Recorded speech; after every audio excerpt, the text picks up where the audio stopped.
Welcome back, guys. Here's your ordinary guy. Here is crazy art, once again another video. Here we have 4 samples of which I like to use. As I said, these are very good. As you can see here, all 4. Alright, so in this video I'm going to be talking about why I chose these 4 samples, what you can do with it, and basically what I like to do with it. So yeah, let's get started. Start with the first one. So here is just a city, right? I chose this sample because it's got a nice sunset, as you can see in the background. Nice blue sky, and it just has a very good contrast. So as we can see, it's a big city, and you can see a pool down here. There's a pool in the bottom left corner. There's just a lot of room to put things in. So what I would do with this picture is, since there's a lot of clear sky, as you can see, a lot of clear blue sky, and there's not really much you can add at the foreground. So as we see at the top of the image here, I would add something flying. So it could be out of the ordinary, a balloon for example, or a plane, or something like that. As you can tell, if you added a plane coming directly to your screen, facing you, that will show danger or something. It'll show that you're being warned that you're going to get hit. So that's a very good kind of thing if you want to add it to the picture. So yeah, it's basically why I chose this image. It's just you just gotta find out how you can use the image. So as I just said, you can use this image as the top of the screen because it's got a clear blue sky. Great space for a story. And we move on to the next one. So this is a track, right? A train runs across it, obviously. There's a lot of moss, so it just shows it's a part of history, very historic. So I chose this sample because it's got a focus, a frame that's been put in, and it's kind of a thin frame, so you don't have much room really. But this is where it comes in, as I said before with the other artwork here. You could have a plane coming directly to you.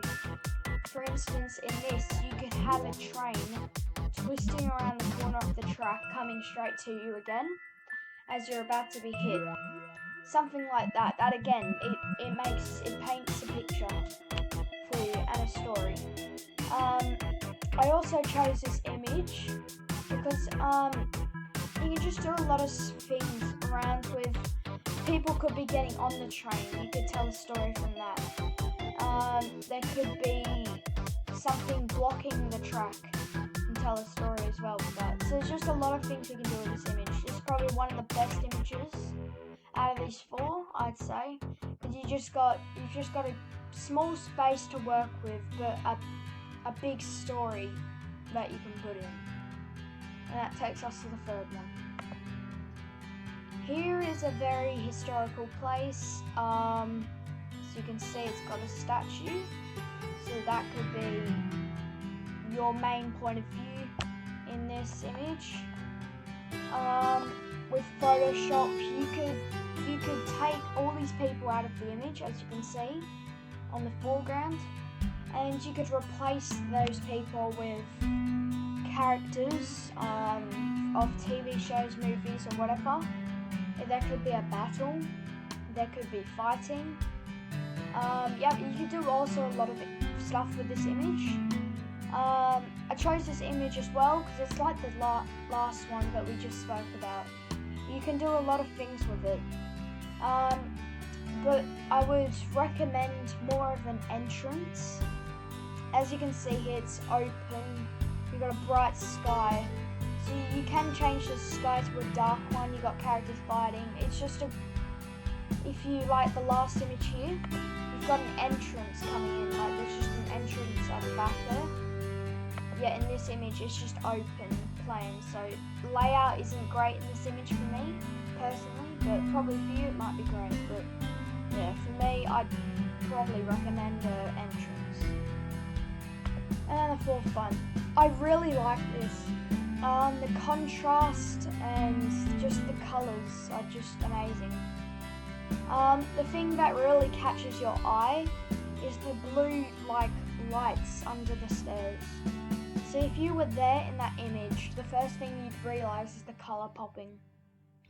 Further away in the distance, it looks like a kind of theme park kind of thing, or it's New Year's Eve, there's fireworks going on. But yeah, it looks amazing. So this it looks very realistic. As you can see, the life jacket is 3D, so it shows realism in the picture. Then you see the stairs, it's got a shine of curving around. It's also great. So all these samples have been just made to perfection. They've told a story. They've had perfect realism. It's just amazing what these people create in these. As you can see, back to the images.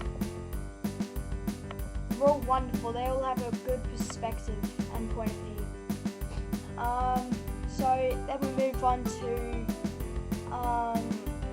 how do we create this? I won't go much on this, but it's just simple things.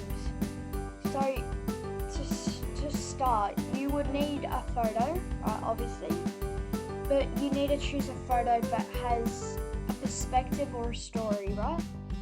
And then what you need to do, you need the perfect thing to make a perfect image is framing. It's all about framing, fitting what you can into it and fitting it in the right way. If you fit in a lot of things and it doesn't match, well, you're not going to have a great point of view or a catching eye or anything like that. So you need to really perfect it. This one, for example, is probably one of the best framed.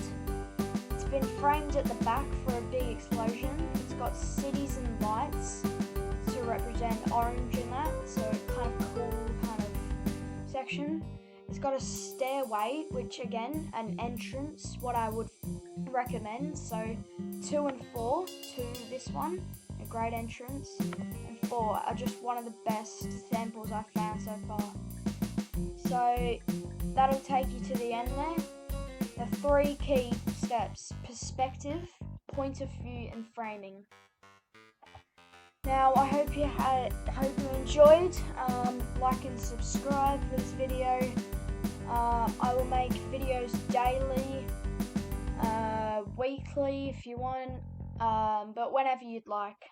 So comment down below any ideas you want me to create, any drawings you want me to make, just anything. Just comment, like and subscribe, hit that notification button, slam it down, and hope you have a good one.